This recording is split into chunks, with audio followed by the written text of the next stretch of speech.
Merci infiniment, mesdames et messieurs, vous qui nous suivez de partout dans la ville d'Ekalemie et sur la chaîne YouTube Tanganyika News. Nous vous signalons que c'est votre émission Regard Plus qui passe souvent sur votre chaîne YouTube et aussi sur la télévision Télé 6, voulais-je dire, que vous suivez chaque jour dans la ville de Kalémie. Et voilà, dans votre émission, nous recevons en ce moment M. Nathan Mugisho, qui est, on dirait, un acteur politique, mais aussi, il est le président de l'association sans but lucratif Umoja Ninguvu, une initiative de l'ingénieur Yves Lubouli. Avec lui, nous allons beaucoup plus nous appesantir sur un aspect qui semble être, bon, pas anodin, mais qui dérange un peu les esprits des gens. On voit que le Tanganyika bientôt va procéder aux élections des gouverneurs après la déchéance, disons, le départ de Richard Ngoyi Kitangala, aussi la gestion de Zoé Kabila Mwanzambala. Au jour d'aujourd'hui, la province est dirigée de main de maître d'un intérimaire. Alors, il est grand temps pour la CENI d'organiser les élections qui profilent au mois de décembre ici.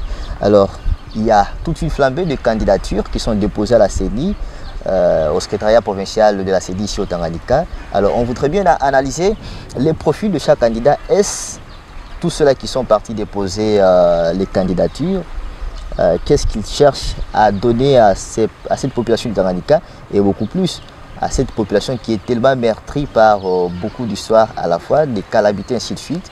Alors j'espère bien avec M. Nathan Mugisho, nous allons beaucoup plus échanger sur cet aspect des choses. Sans pourtant tarder, nous saluons déjà la présence de M. Nathan Mugisho dans cette émission. M. Nathan, bonjour. Bonjour monsieur les journalistes, je salue également tous ceux qui vont nous suivre sur YouTube, de même que ceux qui vont nous suivre à travers la Télé 6. Ici à Kalémie et partout ailleurs, nous les aimons et nous les saluons. Merci infiniment M. Nathan Mugisho d'avoir répondu à notre invitation. Et tel que je l'ai annoncé au début de cette grande émission, Regard Plus, on doit beaucoup échanger avec vous sur ce qui concerne les candidatures de ceux-là qui désirent mieux diriger cette province du Tanganyika et qui est dirigée jusqu'au jour d'aujourd'hui par un gouverneur intérimaire. Je note qu'il y a déjà une très bonne, un bon nombre de candidatures qui sont déposées, parmi lesquelles on trouve la candidature de Maître Alex Kabinango, il y a la candidature de M. Fano, il y a la candidature de beaucoup de gens. Mais selon vous, est-ce que pensez-vous que toutes ces candidatures-là, soit tous ces candidats-là, sont les bienvenus dans le chef de la population du Tanganyika? En fait, comme vous l'avez dit, je vais commencer. D'habitude, je commence parce que je suis de plus en plus invité pour des émissions pour parler de la question concernant la gestion de la province. Voilà. Je commence toujours par souhaiter la bonne chance à tous ces ambitieux-là. Bien que pour certains, leurs ambitions sont démesurées, vraiment les ambitions qui sont mal placées, mais au moins dans leur aventure, nous leur disons bonne chance. Okay. Partant de votre question, on voit les noms qui nous apparaissent au Tanganyika. Voilà. On voit les figures qui nous apparaissent, que l'on n'a jamais vues. Bien qu'ils peuvent dire qu'ils sont fils, filles du Tanganyika, mais au moins on ne les a jamais vus au Tanganyika avec nous. On suppose qu'ils ne maîtrisent pas la vie de la population. On suppose qu'ils ne maîtrisent pas les problèmes de la société, de la population. On suppose qu'ils sont là, mais ils n'ont rien qu'on nous donner, à part ce qu'on peut les communiquer. Même eux-mêmes vivre ce que la population vit, on suppose qu'ils ne sont pas là pour la population. Pourquoi je l'ai dit? Les gens qui doivent apporter les solutions pour le problème du Tanganyika, voilà. Ces solutions-là ne doivent pas venir ailleurs. On ne gouverne pas pour gouverner. On gouverne pour donner des solutions à des besoins, aux problèmes de la population. Mais dès lors que ceux qui sont en train de venir pour postuler comme gouverneurs et vice-gouverneurs, voilà. Nombreux d'entre eux ne maîtrisent pas les Tanganyika, ne connaissent pas les Tanganyika. C'est là qu'il y a le tout premier problème. Messieurs les journalistes et tous ceux qui nous suivent, nous serons témoins que nous avons dit qu'il y a une sorte d'importation, si on peut le dire, de gens qui sont envoyés par Kinshasa, des gens qui sont envoyés par des politiciens pour leurs propres intérêts. Je pense que tous ces candidats-là s'identifient dans la population tanganyika parce que dès leur arrivée, on sent très bien que la population se mobilise pour leur accueillir. Écoutez une blague qui se joue dans la population. Il y a lieu de comprendre qu'il existe une mobilisation inconsciente. Les gens, on peut les appeler, allons accueillir, vous aurez telle somme d'argent. Et les gens vont se mobiliser dans le bus, ils vont se mobiliser dans les camions. Et dès lors que nous sommes en face de la jeunesse dont le taux de chômage est trop élevé et que dans le milieu même, il y a de ces gens-là qui ne font rien, mais quand on leur propose 10 000 francs, on leur propose 5 000 francs pour aller à l'aéroport, accueillir un soi-disant candidat gouverneur. Mais la population cède. Mais au finish, quand vous rentrez dans cette population-là, elle est inconsciente. Elle ne connaît pas pourquoi est-elle partie. Et même celui qui est venu, s'il le fait, posez-lui la question, il est fait pour montrer à ceux qui l'ont envoyé que voici j'ai les gens qui maquillent, les gens qui font du bruit. Mais à l'intérieur de tout ça, rentrons. Est-ce que ces gens connaissent-ils les gens qui partent et les accueillir? Ils connaissent leurs avenues? Monsieur Latane, voilà un peu. Je rappelle que nous sommes dans cette émission justement pour échanger par rapport au profil des candidats gouverneurs qui essaient un peu d'inonder ou soit d'affluer vers le secrétariat provincial de la CEDI, question de déposer leur candidature. Avant d'aller plus loin, je voudrais un peu rappeler que pendant la gestion du gouverneur Richard Ngoyi Kitangala, il y avait un projet, soit un plan de développement qui a été quinquennal, qui a été mis en place, lequel plan, chaque gestionnaire, soit chaque dirigeant de la province devait faire appel à ces plans-là, question de pouvoir résoudre certains problèmes cruciaux de la province de Tanganyika. Et je pense que ces plans-là a été aussi évalué, soit mis en pratique par le gouverneur Zoé qui a laissé d'autres lignes pour s'atteler juste sur l'aspect sécuritaire. Et au jour d'aujourd'hui, si le Tanganyika voudrait bien accueillir un nouveau gouverneur, selon vous, quelles seraient peut-être les qualités, soit les lignes de démarcation que ces gouverneurs pourraient toutefois prendre, question de trouver réponse aux desiderata de la population? En fait, vous avez parlé de Kitangala, vous avez parlé également de Zoé Kabila. Oui. Comme gouverneur sortant dans notre province. Tout le monde a connu Kitangala ici. La gestion de Kitangala était caractérisée par un chaos. Un chaos social et un chaos sécuritaire. Tout le monde le sait, qu'il pouvait avoir de bons verbes, qu'il pouvait parler, de promettre. Celui qui a parlé de Rio de Janeiro, celui qui a parlé de Monaco ici, celui qui a donné toutes les promesses, les belles paroles. Mais au finish, quel est le bilan? De manière physique, ce qu'il a fait, il n'a rien fait. La gestion de Kitangala, on peut souligner. Il n'a rien fait et que sa gestion était conclue par une insécurité que je dirais notoire ou nauséabonde. Parce que nous avons souffert ici. Et qu'aujourd'hui, si on a quelqu'un comme celui-là, gouverneur, mais toute la population sera dans la rue. Ça, je ne vous cache pas. Mais toute la population, je suis clair, toute la population, le mérite de Kitangala, avoir mis en place les institutions non, n'allez pas tout ça. Nous l'avons reproché de beaucoup de choses, même dans l'installation des institutions provinciales. Il a commencé la DGRTANG, il a commencé certains services, mais avec qui? Partout là, il ne mettait que ses familiers avec son vice-gouverneur. Ce qui fait que même le fonctionnement de ces services-là n'a pas été clairement défini. Aujourd'hui, imaginez, nous n'avons pas la fonction publique provinciale. Les gens qui sont à la DGRTANG sont momentanément, à chaque politicien qui entre au gouvernorat, il les remballe. Et là, il ne faut pas parler d'une institution. L'institution, les hommes passent, les institutions restent. Mais si et seulement si les gens qui travaillent dans une institution sont dépendantes de la tendance politique du gouverneur, il ne faut pas lui donner, en tout cas, il ne mérite pas ça. Tout ce que les gens connaissent, tout ce qu'on ne peut pas jeter trop du noir sur Kitangala, mais tout ce qu'on reconnaît, il a fait un bon plan théorique. Mais qui doit concrétiser ce plan-là? Il a, en tout cas, il y a eu de bonnes études, il y a eu de bonnes études qui ont été faites et ces bonnes études ont permis l'élaboration de ces plans-là. Ça, nous reconnaissons. Mais par rapport à sa gestion, vraiment, que Dieu nous pardonne. Même le plus enfant qui naît aujourd'hui doit avoir déjà entendu l'histoire qu'on avait un gouverneur qui n'a rien fait. Et à part ça, non, c'est mon point de vue. Je suis en train de donner mon point de vue. C'est lui qui l'a précédé aussi. Il est venu, il a retrouvé réellement la province déchirée par l'insécurité. Et il s'est concentré sur la sécurité, oui, l'aspect sécuritaire. Et on a senti un changement. On a vu un changement, mais le mal est que l'éducation civique aussi de la population, c'est un devoir des dirigeants. Aujourd'hui, les motards ne veulent pas payer la taxe. Pourquoi? Aujourd'hui, on n'a pas de péage de route. Pourquoi? Ce sont là les actions maintenant des OE. Il vient gérer avec complaisance, il vient gérer avec orgueil, il vient gérer comme si on avait de l'argent. Un gouverneur trop loin de la population. La proximité, non. Ne parle pas qu'il était trop loin de la population. S'il vous plaît, posez à Kabalo la question. Oui. S'ils ont vu le gouverneur Zoé pendant son mandat. Posez à... Mais je te donne les exemples. La proximité, c'est quoi? La proximité, il serait semblable au gouverneur. Écoutez. Chaque fois de mission par-ci, par-là pour aller voir la population. Écoutez, c'est que ces ministres sectoriels qui peuvent toutefois de centre. C'est ce que nous regrettons auprès de nos dirigeants.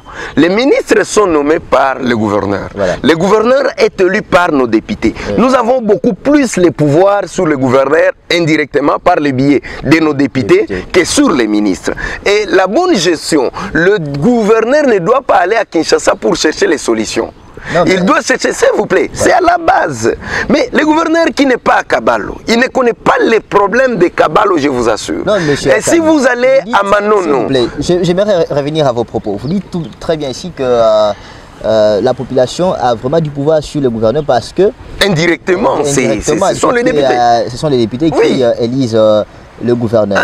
Mais ces mêmes députés-là ont la charge aussi d'apporter le problème de la population, soit de la base, vers l'exécutif. Oui, ça... Alors, si les députés ne savent pas remonter le problème de la population, soit de la base, vers l'exécutif, est-ce que c'est le problème... ce sont de grandes notions que vous voulez... Ce sont de grandes notions que vous voulez toucher. Les dits budgétaires. Sur l'aspect, les profils des candidats. Voilà, c'est ça. Vous voulez m'amener un peu trop loin. Je voudrais parler de la conception de l'édit budgétaire et des participations des députés et les participations des ministres ou tout ça. Et là, vous comprendrez que nous avons connu Zoé comme gouverneur, mais qui n'était pas un gouverneur de proximité. Il est sorti de Kalemi sans pour autant maîtriser même 4-5 avenues de Kalemi. Tout ce qu'il savait, c'est le boulevard Lumumba. Non, je suis... En tout cas, je suis... un gouverneur. Oui, je suis... tous les conseillers possibles qui devraient toutefois lui donner des informations fiables et savoir l'état d'avancement de sa province. Mais est-ce que tu ne connais pas l'autre aspect que je vais relever? Peut-être ça vous a échappé. Lors de la gestion du gouverneur Zoé, nous avons connu une grande fissure, une grande séparation, une grande division dans la jeunesse. Dans la jeunesse, par la manipulation, ils se sont fait créer. Ces mêmes conseillers-là que vous dites, ces mêmes ministres-là, ces mêmes proches de Zoé, voulant attirer la foule à côté de Zoé, ils se sont choisis des leaders, de mauvais leaders préfabriqués, si je peux le dire. Et c'est ainsi que tu vas voir, pendant que Zoé était gouverneur, à chaque instant, il y avait des bagarres entre les jeunes. Des habits se faisaient déchirer, des échanges de paroles. Pourquoi? Ces gens ici voulaient flatter les gouverneurs. Pourtant, il y a un autre groupe que nous constituons qui voulait dire la vérité au gouverneur pour qu'il sache. Et si les gouverneurs auraient la chance de nous écouter, aujourd'hui, il ne serait pas déchu de la manière qu'il a été déchu. Parce qu'on doit noter qu'il est le gouverneur qui a été mal sorti, qui a laissé sa valise et qui lui a suivi. C'est ça, on doit noter ça. Ce sont les signes de la mauvaise gestion. Nous revenons. Mesdames et messieurs, nous sommes dans notre émission Regard Plus, émission que vous suivez chaque fois sur Tanganyika News et également sur votre télévision locale, Télé 6. Eh bien, nous échangeons sur un aspect qui est tellement crucial pour le moment dans la province de Tanganyika. Il s'agit des dépôts de candidatures de gouverneurs et vice-gouverneurs. Je rappelle qu'il y a déjà tout un tas de candidatures qui sont déposées et la population braque son regard sur ces candidats-là si réellement elle peut toutefois trouver gain de cause par rapport à ces problèmes. Et à cela, M. Nathan, selon vous, vous venez de décortiquer ici la gestion de Kitangala. Vous n'avez pas mis à part aussi la gestion des Zoé Kabila. Au jour d'aujourd'hui, nous sommes avec le vice-gouverneur, disons le gouverneur intérimaire, Samba Kabala Boni, qui bientôt, on ne sait pas si lui aussi sera dans la ligne des candidats. Non, je vous confirme qu'il est dans la ligne parce que hier je suis parti à la CENI vérifier la liste provisoire. J'ai trouvé qu'il est sur la ligne. Il est aussi sur la ligne. Eh bien, là où vous comprendrez très bien qu'il est aussi candidat à sa propre succession. Il va faire la remise et reprise avec lui-même. Eh bien, alors, M. Nathan, selon vous, quelles seraient peut-être les qualités pour que le Tanganyika retrouve sa quiétude ou soit son élan de développement? Je vais commencer par dire, ce qui fait que notre Tanganyika ne puisse pas décoller, c'est le fait que nous importons les dirigeants. Nous avons les dirigeants qui ne maîtrisent pas le Tanganyika, qui sont là, ils ne savent pas les soucis, les besoins. Aujourd'hui, nous avons perdu beaucoup de choses au Tanganyika, par le lac Tanganyika, tout ça, vous voyez. Et nous avons connu beaucoup de catastrophes qui devaient connaître des mesures préventives, tout ça, parce qu'on a des gens, on a connu les gens qui ne connaissaient pas le Tanganyika et qui sont venus et envoyés. Dès lors que nous avons les gouverneurs qui sont envoyés par Kinshasa. Par nos députés. Écoutez bien, je vais revenir, si vous le permettez bien dans l'émission, sur les responsabilités des députés. Nos députés vivent par rapport au mot d'ordre. Bon, laissons tomber des familles politiques. C'est ça, ce que je te dis. Je suis à ce point-là. Vous dites peut-être la première qualité qui échappe c'est ça, en tout cas, la maîtrise de ce milieu. La deuxième des choses, c'est l'aspect lié à la proximité, la gestion de proximité avec la population, considérer la population. On considère beaucoup plus l'acteur politique qui est envoyé que de considérer la population, la base. Et ça prouve en suffisance que bon, on n'a pas de bons gouverneurs qui peuvent nous gérer. Il y a aussi l'aspect capacité intellectuelle. Ça, nous devons noter. On ne doit pas mettre ça à côté parce que c'est une capacité qui peut amener quelqu'un à réfléchir. On ne doit pas réfléchir tout pour l'autorité. Il peut y avoir un cabinet, on ne refuse pas, mais cependant que l'autorité fasse. Nous avons connu un gouverneur qui n'a pas fait un discours en français. Tu sais ça?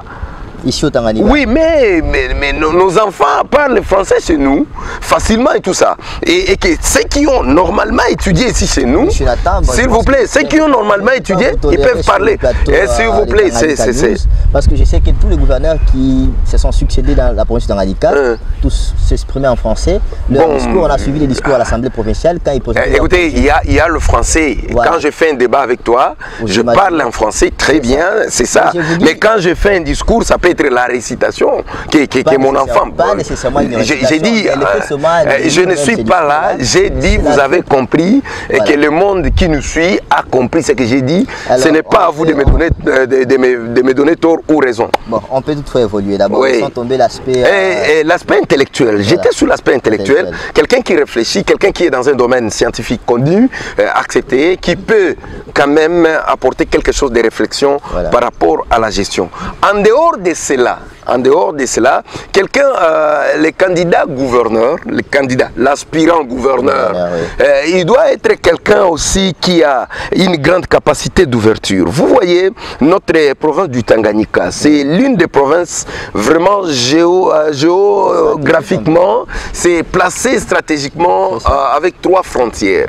Et que si nous pouvons exploiter ces 3 relations-là, ça peut ouvrir notre économie, tantôt dans l'importation, tantôt dans l'exportation, et ça peut mieux faire. Donc ça doit pousser beaucoup plus à avoir un gouverneur manager qui peut bien assainir le climat d'affaires au niveau de la province, parce qu'il a un ministre de l'économie, et il peut bien collaborer avec l'AFEC, les opérateurs économiques et les hommes d'affaires. Il peut bien collaborer, et ça peut profiter au Tanganyika, parce que le Tanganyika garde ces 3 frontières avec 3 États, et c'est déjà un atout géographique, c'est un avantage qu'il faut considérer. On a besoin d'un gouverneur de cette taille-là, de ce niveau-là. Pas un gouverneur qui est enfermé sur lui-même et qui va au bureau et puis les bureaux, c'est tout. Voilà. Mesdames, Messieurs, je pense que vous suivez les analyses de M. Nathan Mugisho.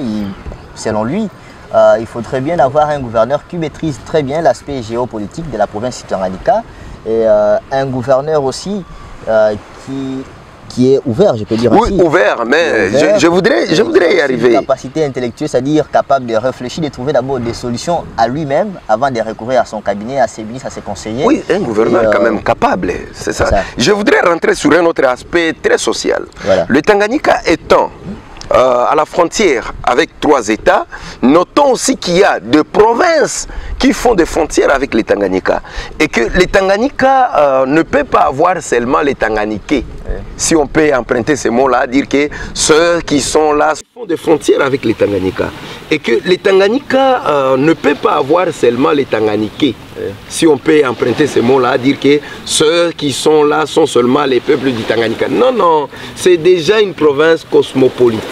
Et les gens doivent comprendre que vous allez à Kongolo, vous allez retrouver les Babangubangu qui sont là. Vous allez à Kabalo, vous allez retrouver les Kassaïens qui sont là, les Song et tout ça. Et il doit y avoir ces mixages. Mais non, un gouverneur qu'il faut pour cette province, c'est un gouverneur rassembleur.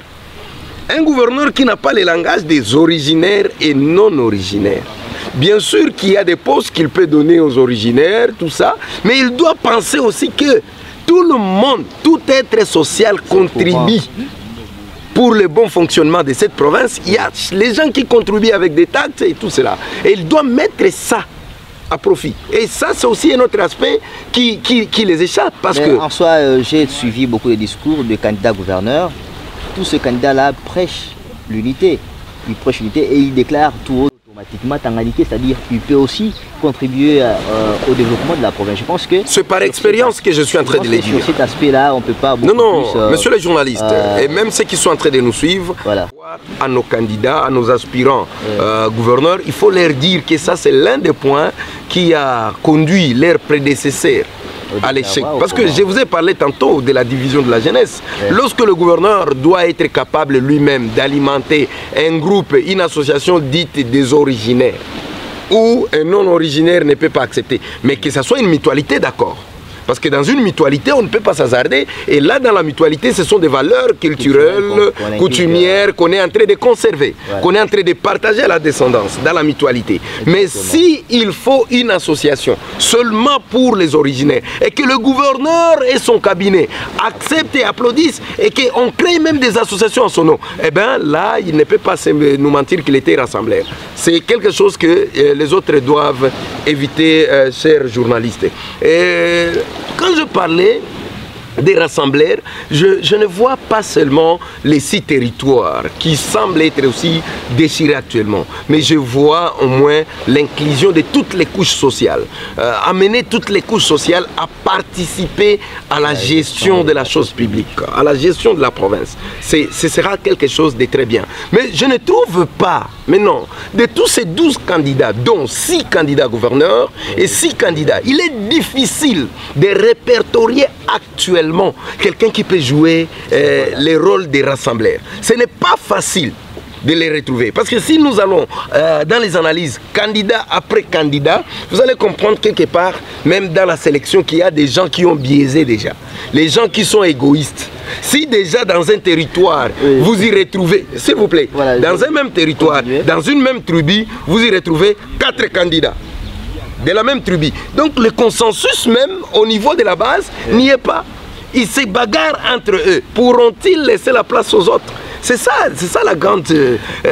Monsieur Nathan, je pense très bien que ces candidats-là qui se sont portés garants d'aller déposer leur candidature, je pense que ça a été un consensus trouvé au sein de leur famille politique. S'il vous plaît. Voilà. Quand vous parlez des familles politiques, chose étonnante, surtout ces candidats-là que je venais, qui sont de la famille politique. Mais pour les autres, ils viennent avec le parapluie indépendant. Pourtant, on sait les identifier. Pourriez-vous accepter qu'un candidat arrive à l'aéroport, à bord d'un jet, accueilli par des drapeaux de partis politiques, voire même les députés que nous connaissons identifier que tel député a telle responsabilité et tel député est de telle obédience politique. Mais il arrive à la CENI pour postuler, il postule comme indépendant. Ça, c'est une malhonnêteté que nous devons dénoncer et que nous devons dire tout haut. Non, non, arrivez. Voilà. Laisse-moi te dire, il y a d'autres candidats qui, aux familles ou amitiés, colistier, on vient, on est de la fondation ou bien on est d'une association proche d'une autorité, proche aussi du président de la République ou quoi, mais on s'est dit on vient, on est candidat. Seuls les gouverneurs intérimaires et son colistier, qui nous connaissons aussi à peine, parce que les noms est là, mais connaître la personne comme ça, parmi les personnes, bon, c'est difficile de connaître tout le monde, connaître la personne comme ça, c'est difficile. C'est lui seul qui a l'autorisation, la désignation de son parti politique, l'AFDC. Mais à l'interne de l'AFDC aussi, il se trace aussi un autre problème. Parce que l'AFDC, ici, dans la province du Tanganyika, présente actuellement 3 tendances. Ce qui prête maintenant confusion dans la population. Madame Julie, avec le fédéral AFDC, Massamba, ils sont là, candidats. Deuxième composition. On prend Fano Beya et le député, la députée plutôt Christine. Et, indépendant. Mais on voit les rapporteurs de l'Assemblée provinciale qui est derrière. Il est de l'AFDC, mais qui va à l'aéroport pour accueillir ces deux indépendants. Voilà. Non, je reviens. Il y a les gouverneurs intérimaires qui arrivent. Donc dans l'AFDC, ils ont 4 députés, mais ils sont à 3 tendances. Et à ce niveau-là, la population commence à voir.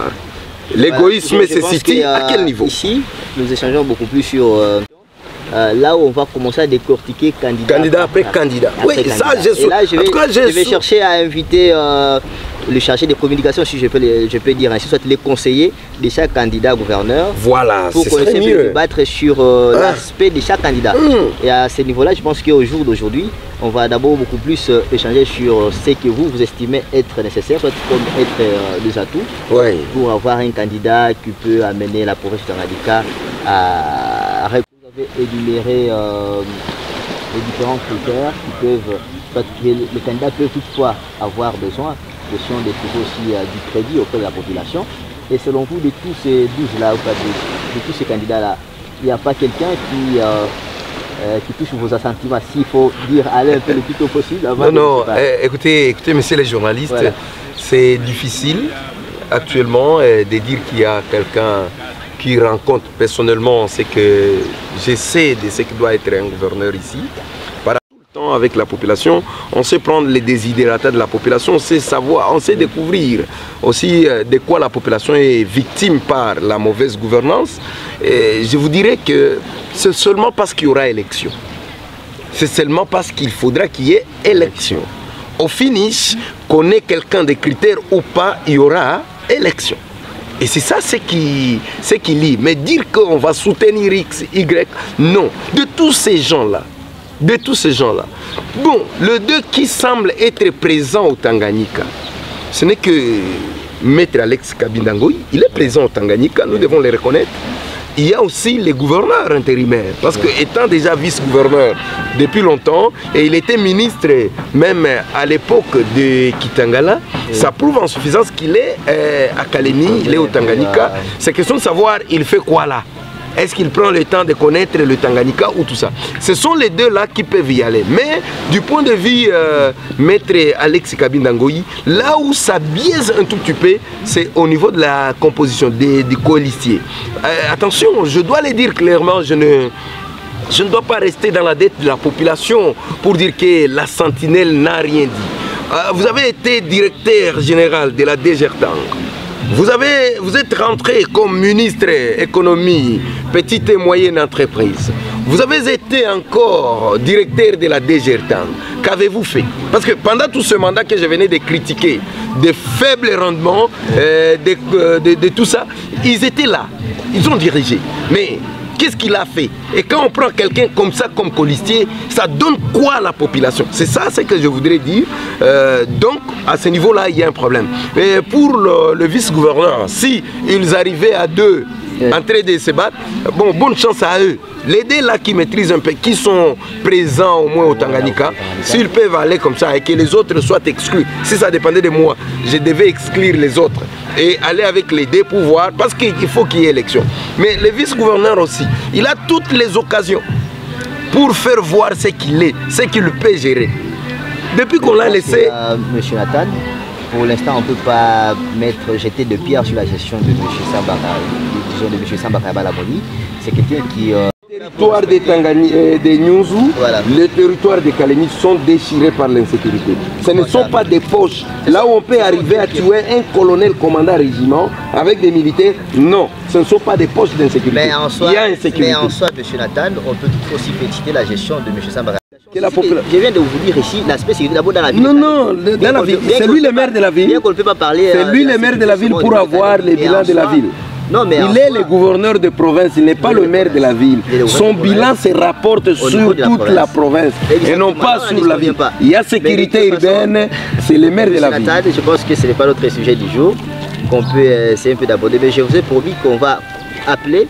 En tout cas, je serai très content d'être en face des gens. Avec eux. Ça pourra nous donner encore de force de parler. Qu'est-ce que la population peut attendre de chaque équipe, ceux-là qui veulent diriger la province sénégalaise. Je sais très bien que si ces candidats-là arrivaient à convaincre la population, et c'est la population qui a mandaté les députés qui doivent élire le gouverneur. Je pense que si... Mais les députés poseront problème, je vous assure. Les mots d'ordre pas question de mots d'ordre. Je pense que chaque député suivra ce que sa base va lui dire. Est-ce qu'ils ont consulté?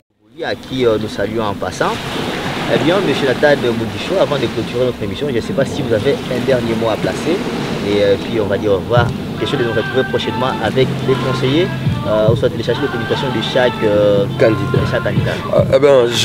Question de nous retrouver prochainement avec les conseillers, ou soit télécharger les communications de chaque candidat. Je réitère mon mot de...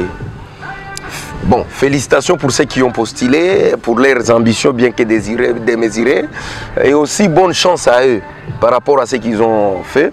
Je pouvais dire les derniers mots, je l'adresse aux députés, parce que tout ce que nous disons, nous sommes la population. Nous ne faisons que révéler ce qui est caché. Voilà. Nous ne faisons que découvrir ce qui est caché.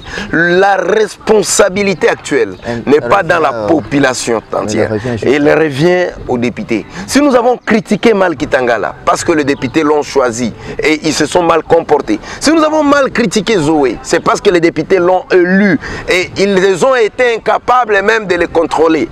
Et aujourd'hui, une autre chance vous est présenter, de nous donner un dirigeant digne. Chers députés, prenez vos responsabilités. Sinon, je connais bien la population, elle vous attend en 2023 pour vous poser certaines questions en face. La population doit rester vigilante parce que ça n'est pas fini, ce n'est que des circonstances, des parcours qui font à ce qu'il y ait des élections, qui feront à ce qu'il y ait des élections s'il y en aura.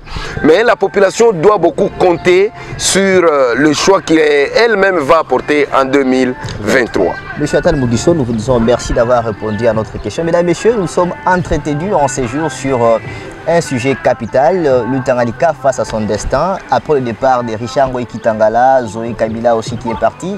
Au jour d'aujourd'hui, la province est dirigée de maître du vice-gouverneur, soit du gouverneur intérimaire, Samba Kayabalamoni. Et d'ici là, le Tanganyika profile vers les élections des gouverneurs et la population se pose qui va leur apporter la solution par rapport à leurs problèmes. Je pense que dans notre prochaine émission, nous aurons à recevoir chaque porte-parole des différents candidats qui se sont portés, qui ont déposé, voulais-je dire, leur candidature à la CENI, pour qu'on essaie un peu d'échanger sur ce que chaque groupe de candidats veut apporter comme un plus à la population. Parce que je sais très bien, c'est que la population décidera, soit donnera comme desiderata, c'est ces mots-là que les députés provinciaux qui vont élire le gouverneur doivent aussi suivre. C'est-à-dire, chacun doit devoir consulter sa base avant d'aller faire son choix au niveau de l'Assemblée provinciale. Mesdames, Messieurs, portez-vous bien et bonne suite de temps sur Tanganyika News et sur la Télé 6. Au revoir.